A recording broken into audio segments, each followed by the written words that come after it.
এখন করে নিব।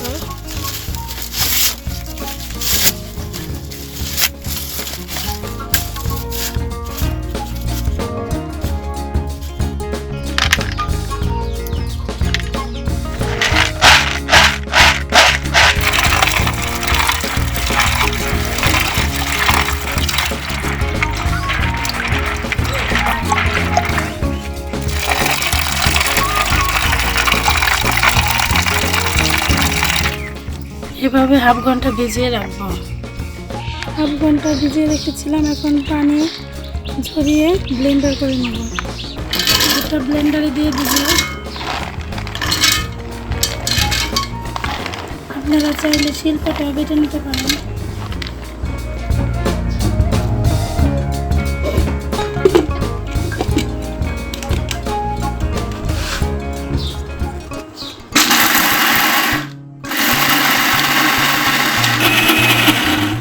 ব্লেন্ডার করা হয়ে গেছে, দেখেন আমি একটু শক্ত শক্ত টাইপের করেছি।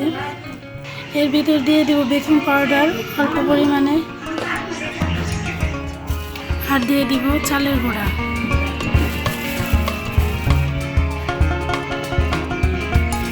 এখন ভালো করে মিক্সড করে নেব। মিক্সড করা হয়ে গেছে, আর দিয়ে দিব সামান্য পরিমাণে মরিচের পাখি।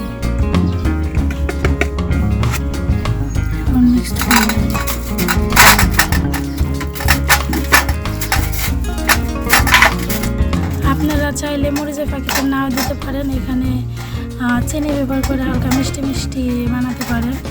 আমি হালকা ঝাল ঝাল বানাবো দেখে মরিচের প্যাকেটটা দিয়েছি। এখন ভালো করে মিক্সড করে নেব। এরকম মোটা সাইজের 50 ml আপনারা যে কোনো ফার্মেসিতে পেয়ে যাবেন। এখন এটা এখান থেকে কেটে নেব।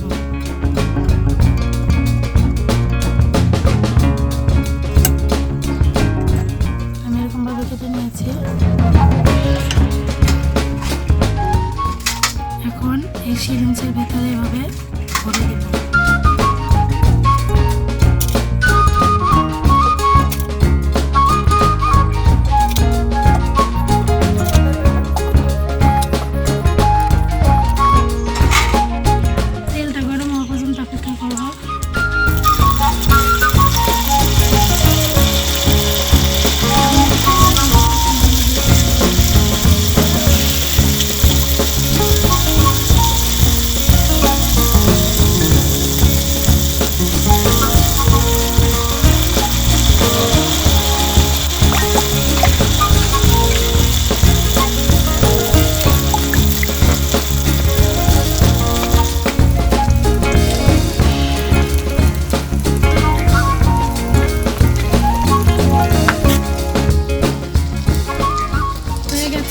এখন উঠিয়ে নিব।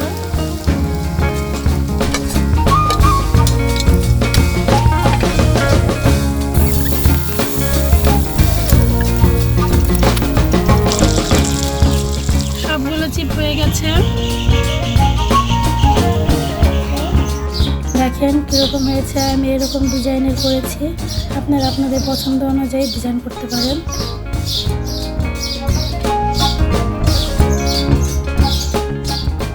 আর আমি ভেঙে দেখাচ্ছি কীরকম মুচমুচে হয়েছে।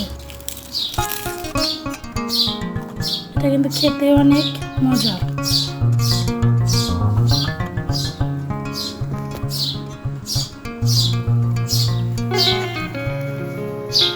আপনারা চাইলে অনেক দিন বক্সে ভরে রেখে খেতে পারবেন। এটা ওইরকম মচমচে থাকবে।